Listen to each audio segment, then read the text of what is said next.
I'm going to do the Perry Ellis M. I've heard good and bad things about this one.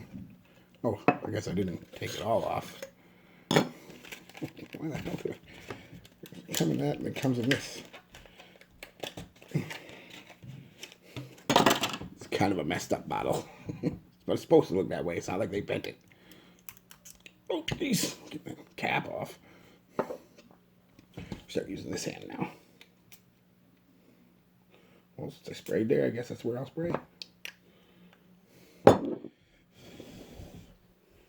You definitely get that hit of alcohol off the top you get from Perry Ellis stuff. Give that a second to put it all back away, and then just might come back and smell it. Well, these are all first impressions too, guys. I don't know longevity, dry down, and all that stuff. I don't have no idea yet, but oh yeah, that's nice. It's kind of a boozy, sweet, fruity vibe. Yeah, I can see me wearing that. Most definitely.